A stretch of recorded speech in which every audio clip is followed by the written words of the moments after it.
It says, syndicated political columnists often use their newspaper columns to try to persuade readers to vote a certain way. I think about that and I'm always kind of like personalizing, right? So I read that and I go, yeah, well, that's exactly why I would never read a political column. Sure. I don't care about someone's opinion. I don't want anybody trying to influence my thinking. I know that the columns are inherently political. It's not really reporting. It's not really news. It's just somebody popping off with their team. And I don't really want to hear anybody's team bullshit. So, okay, so this makes total sense to me. I get it. But yes, syndicated political columnists in the real world, as far as I understand, definitely do this. Mm-hmm. Okay. However, their efforts to persuade voters rarely succeed. Now, that doesn't seem to me to be like necessarily true in real life, right? Mm-hmm. I mean, it seems like people follow this stuff right all the time. I mean, there's also people that don't listen. To me, it seems 50-50. Well, yeah, there's me who is completely impervious to this because I would never even read it in the first place. Mm-hmm. But then there's people in my family who are 1,000% suckers for this stuff because that's the first thing they do is open up the paper and go straight to their, whatever columnist that's just going to try to mind control them. Yeah. Okay, but this speaker says that this rarely succeeds. And I'm skeptical of that. So I'm like, well, because that's my job, right? Your job is to disagree on the logical reasoning. Your job is to disagree. So when I read that and it doesn't really pass the smell test for me, then I'm like, okay, well, where's your evidence for that? What do you mean their efforts to persuade rarely succeed? And it says for. So for means because, means I just said my conclusion and now I'm going to give evidence. So the conclusion of the argument is their efforts to persuade voters rarely succeed. And why do they think that? Well, they say, for by the time such a column appears, nearly all who will vote in the election will have already made a decision about which candidate to vote for. And I suppose I have to give them a little bit of like a hat tip on that, right? It's like, yeah,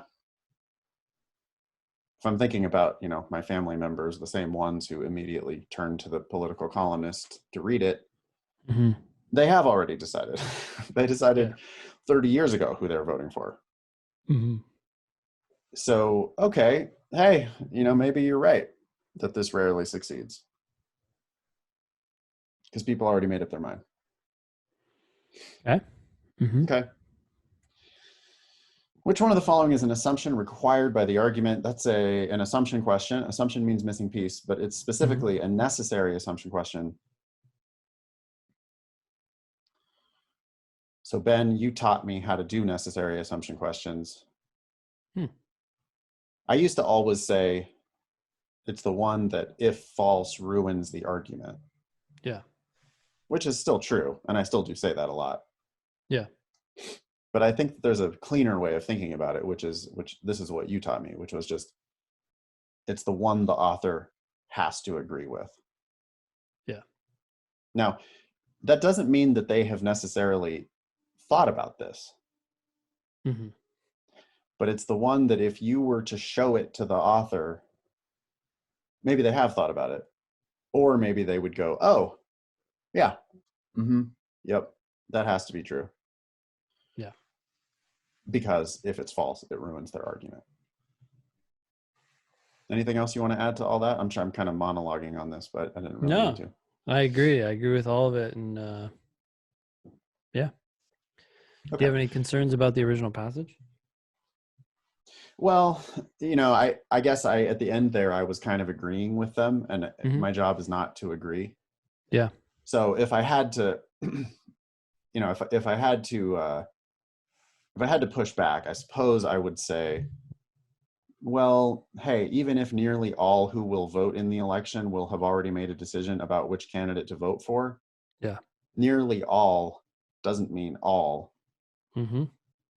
And it also could be that the people who have already decided aren't going to read the column. It could be that the people who are reading the column are the exceptions to this rule that nearly all have already made a decision. Yeah. And if that's the case, if it's only, I mean, it's not in real life, but if it were like only the undecided people, or if all of the undecided people were reading the column, then the political columnist's attempt to persuade could still be successful. Yeah. Okay, I'm glad you made me do that, because if you find yourself agreeing, you're probably not in the right spot. You need to be thinking about what the other side would say. Lawyers are mercenary, or at least you have to be able to think like a mercenary, right? You're a damn good lawyer. Well, guess what? The other side has an equally damn good lawyer. And so you have to be able to consider what they would say. If you don't consider the other side, you are going to lose. All right. By the way, tangent here, but speaking of lawyers, that just reminded me of the show I watched this weekend. I watched the Jeffrey Epstein thing on Netflix. Have you seen that? No, but that sounds creepy and cool. Is Trump in it? He is. So is Clinton. And some other Prince Andrew. But anyways, Alan Dershowitz, that Harvard lawyer. Yeah, he was involved in the OJ case, right? Wasn't he? He was.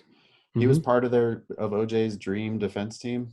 And the dream team or whatever. Yeah. Yeah, he was. And he was interviewed quite a bit in this, not quite a bit, but more. I think he was one of the only defense attorneys interviewed. So he got in there a few times, in part because he was Jeffrey Epstein's, one of his attorneys. That guy had a whole slew of them, and they were all. If you're going to have a child prostitution ring, you probably want a lawyer up. Yeah. He got a lawyer up, and he had a lot of money. So he had a lot of good lawyers, or I should say talented. Maybe good's not the right word, but evil and talented. Yeah, go ahead. Well, yeah. So anyways, they were, but they interviewed him in part because he was his defense attorney, but also because he was accused of participating in this stuff. Who knows what actually happened. It's just a Netflix show, but in any case, some of the things he said were brought up concerns I have about the legal profession. For example, he said that his job as an attorney is to, fight for the rights of his client, regardless of what other people think and so forth.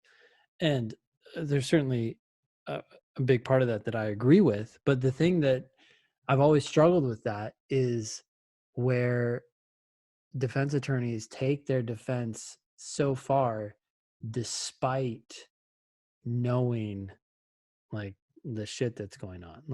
That's their job. That's where I feel like that's where the profession has gone too far. No, I mean, I agree. I'm not saying that that's the way it should be. I'm just saying that's the way it is.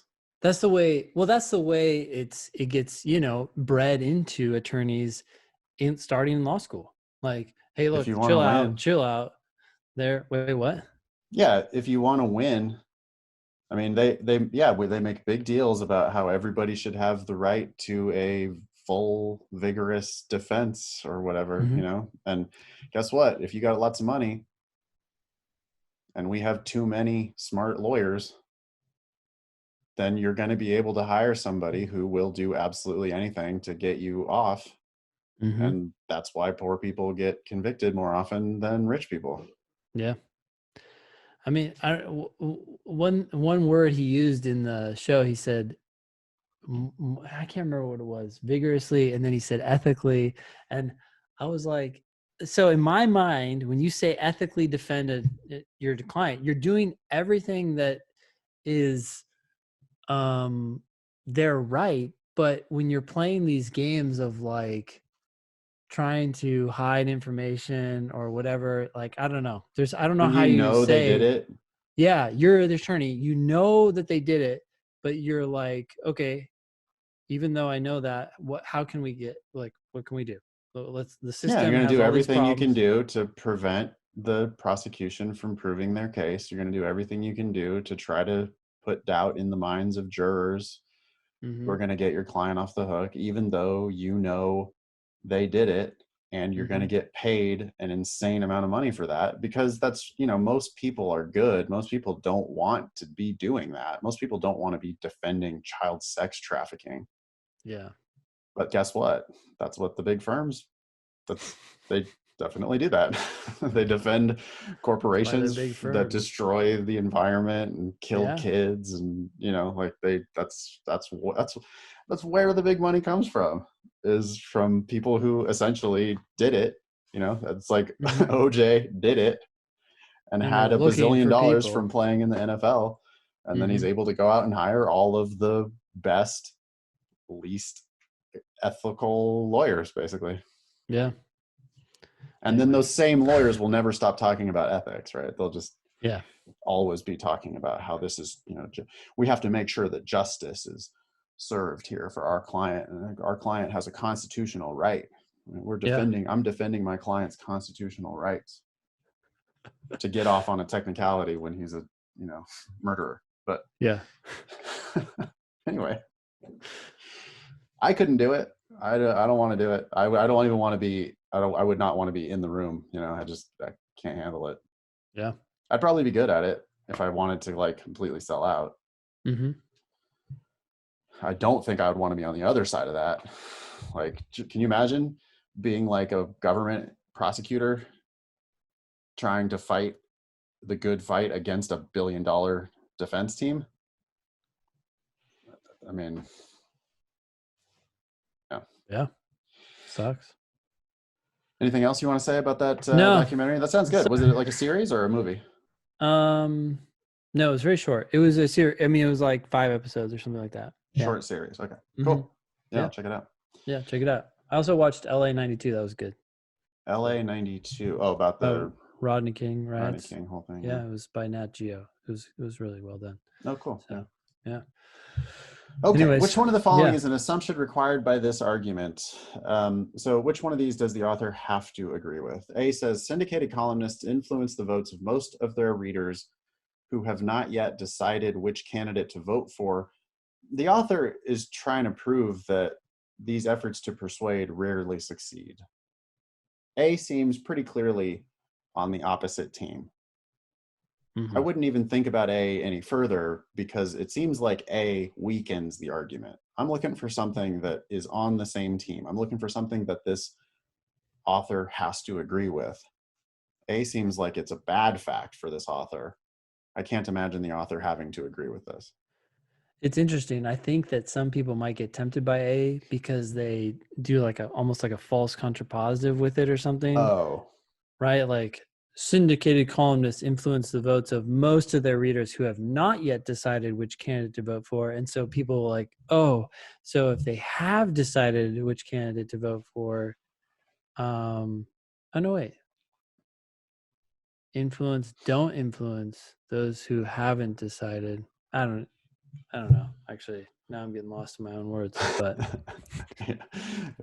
I mean, students do read answer choices poorly. They definitely misread the answer choices in a variety of different ways. But this one does seem to be pretty solidly on the side of the author. So, on the opposite side of the author. I can't imagine that the author has to agree with A. B, the attempts of syndicated political columnists to persuade readers to vote a certain way in an election can instead cause them to vote a different way. Wow. Okay. Now that one's tricky because it is on the side of the author, right? Like, that would strengthen the argument. The author's trying to say that these votes to persuade a certain way rarely succeed. B's like, not only that, but it might cause people to vote the other way. Yeah. But the author doesn't have to agree with that. Necessary assumption questions are top-down, evidence-based. I'm looking for a conservative answer. I'm not looking for anything extra here. B is extra. So I cannot say that the author would have to agree that sometimes these efforts to persuade can have the opposite effect. C, people who regularly read columns by syndicated political columnists mainly read those works written by columnists with whom they already largely agree.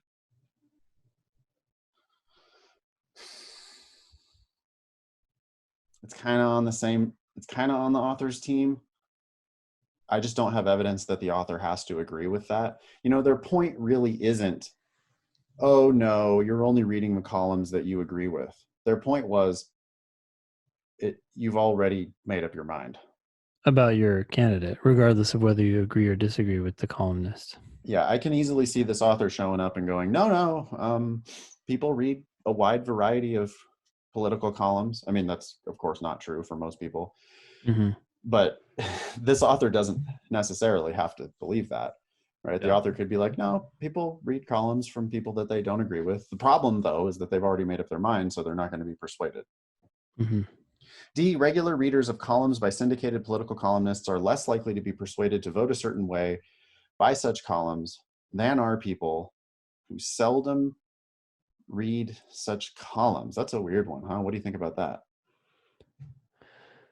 So it's talking about regular readers are less likely to be persuaded. Yeah, than seldom readers. That's what makes me feel weird about it, is that all of a sudden now we're comparing regular readers to seldom readers. Yeah. And I have to like stand up in court and say, yes, Your Honor, the author of this passage has to agree with that. It comes down to their frequency of reading. No, it doesn't. It's just no about evidence. readers. Yeah. There's no evidence in the passage I for that answer. I can't see myself picking that. E, people rarely can be persuaded to change their minds about which candidate to vote for once they have made a decision. That's like almost, I could see a lot of people saying, hey, that's repeating the passage. How can that be a necessary assumption? Exactly. Sure, it feels like that, but it's actually repeating the assumption that's made between the premise and the conclusion. So it is never the case that an answer to a necessary assumption question is wrong because they already said it in the passage. Never, not once. Okay. If it seems like it's exactly what they said, then that's the answer. Your analysis needs to be, don't be looking for a missing piece. Don't be like, oh, that can't be the answer to this assumption question because they said it. That's just not correct. On a necessary assumption question, we're looking for the one that the author must agree with. It turns out in most of these cases, just to clarify, it is a missing piece. People just feel like it was already said when it actually wasn't. It feels like they said it, but they didn't. But the point is, there are answers where it seems like the answer is just the conclusion of the argument. I mean, I've definitely seen that before where I'm like, hey, that's their conclusion. This is the answer to this necessary assumption question. And maybe it's like subtly different from the conclusion, but the point is the author has to agree with it. I mean, if it was literally the conclusion of the argument, the author has to agree with that. Because if it's false, then the argument fails. Yep. So I don't think I ever would have predicted E. It does seem really obvious, like hiding in plain sight. But think about the opposite of E. If people can frequently be persuaded to change their minds about which candidate to vote for once they have made a decision, like these decisions aren't final, then this argument completely fails because it's built on, well, they've already decided. Yep. So the author has to agree that people really can't be persuaded to change their minds once they've decided. Otherwise, the argument doesn't make any sense anymore. Yeah. The author has to agree with E. That's why the answer is E.